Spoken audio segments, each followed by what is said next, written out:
Welcome back. अब जिक्र सैलाब मुतासरीन का, जो कि मुसलसल हमारे प्रोग्राम्स का, हमारी ट्रांसमिशंस का हिस्सा हैं। जब तक हम कोशिश कर सकते हैं उनके लिए आवाज़ उठाने की, वो करते रहेंगे। मुश्किलात दिन ब दिन जो वक्त गुजर रहा है, सैलाब मुतासरीन की मुश्किलात भी दिन ब दिन बढ़ रही हैं। अब तक कई इलाके हैं जहाँ पे अब भी कई फिट पानी खड़ा है। लोग समझ रहे थे कि पानी उतर जाएगा, लेकिन अभी तक पानी वहाँ पर वैसे ही है। वबाई अमराज हैं, हज़ारों अफराद ऐसे हैं जो मुख्तलिफ बीमारियों का शिकार है, बल्कि लाखों ऐसे अफराद हैं।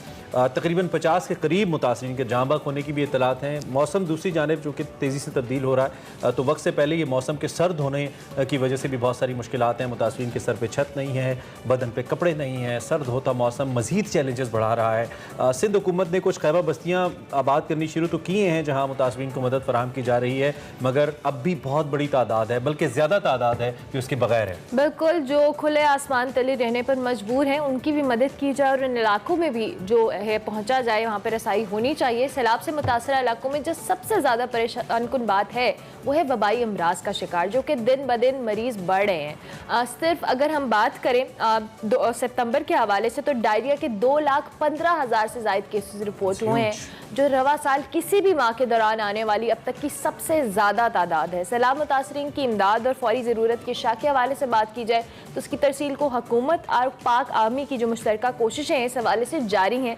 लेकिन हमारी भी as a nation, as a citizen जिम्मेदारी है कि हम अपने हमवतन पाकिस्तानियों को इस मुश्किल घड़ी में ज़रूर याद रखें। सर्दी में उन्हें सबसे ज़्यादा खैमे, कंबल, खुराक की और ये बेसिक चीज़ें हैं, दवाओं की अशद ज़रूरत है।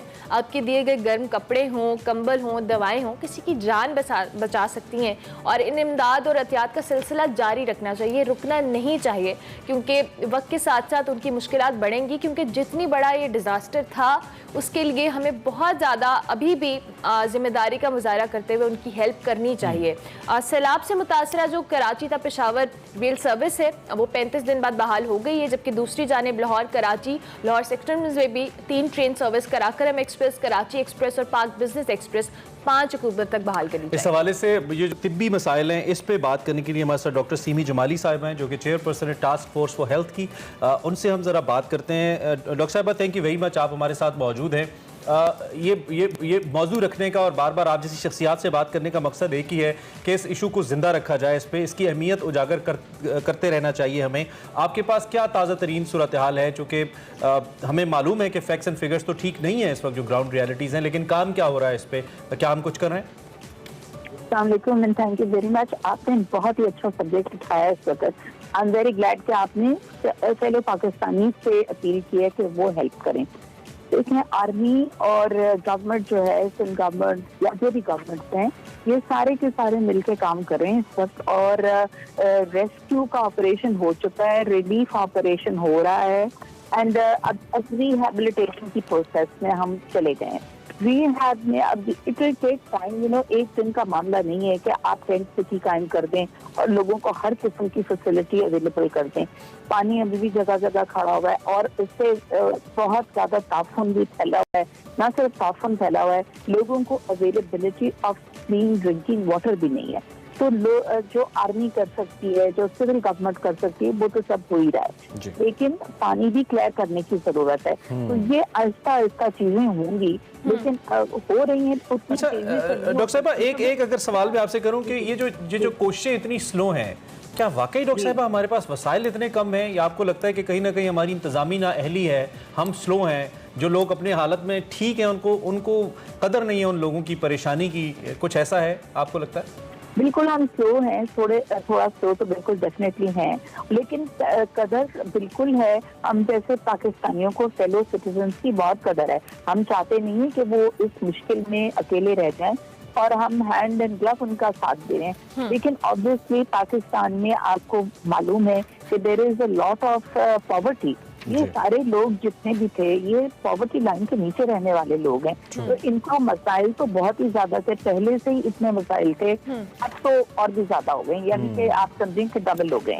और ये वबाई अमराज जो फैल गए हैं इससे तो डेफिनेटली। डॉक्टर साहिबा, मेरा अगला सवाल भी इन वबाई अमराज से रिलेटेड ही है। ऑब्वियसली एक तो मसला यहाँ पर जो सूरत हाल है वो तो एग्जिस्ट कर रही है, लेकिन उसके साथ साथ जो अब नए मसाइल, नए चैलेंजेस आ गए हैं वबाई अमराज की शक्ल में, आगे मौसम के हवाले से बड़े चेंजेस आएंगे और इन इलाकों में वैसे भी बहुत इस तरह की मुश्किलात होती हैं। आप लोग फॉर द टाइम बीइंग क्या ऐसे इकदाम कर रहे हैं जिससे आइंदा आने वाले दिनों में कुछ सूरत हाल हमें वबाई अमराज को लेके या मौसम को लेके कुछ कंट्रोल्ड हमारे लिए पोजीशन हो? देखिए, मैं तो एक छोटा सा टास्क फोर्स बना है जिसकी मैं सरबराही कर रही हूँ, लेकिन बाकी तो प्रोविंशियल गवर्नमेंट का काम है। एनडीएमए और जो पीडीएमए है ये मिलके काम कर रही है और मुझे पता है कि अब सर्दियाँ आने वाली हैं और लोगों को कंबल और टेंट्स और रहने की जगह चाहिए होंगी। बहुत सारे स्कूल्स खाली कर दिए हैं जहाँ पर लोग जो हैं रह रहे हैं और आहिस्ता आहिस्ता as the water recede I am sure लोग अपने घरों को वापस जाने की करेंगे। आपने डॉक्टर साहब, आई रिमेंबर पिछली दफा भी हमारे शो के अंदर एक सेंट्रलाइज सिस्टम की बात की थी कि किसी एक अम्ब्रेला के नीचे सारी एफर्ट्स हों। वो आपका अच्छा आइडिया था, लेकिन लगता है ऐसे कि अभी तक उस पर काम नहीं हुआ। कोऑर्डिनेशन के भी मसाइल सुन रहे हैं हम between Sindh and the other provinces, इस हवाले से भी हमें बताइए। I don't think कोऑर्डिनेशन के इतने मसाइल हैं। The health minister has taken care of a lot of things, लेकिन पीडीएमए जो है उसको चाहिए कि वो अपने फोर्सेस को और वो करे, स्ट्रेंथन करे और उसको चाहिए कि एनडीएमए और पीडीएमए मिलकर काम करें। टास्क फोर्स का तो बड़ा ही लिमिटेड सा काम है। They are advisers actually. Task force कोई काम करने के लिए ऑन द ग्राउंड अभी नहीं है। ठीक है, तो जैसे कि टास्क फोर्स ग्राउंड पे आएगी तो फिर इंशाल्लाह चीजें बेहतर होंगी। Wish you very best of luck doctor semi Jamali साहिबा, बहुत शुक्रिया।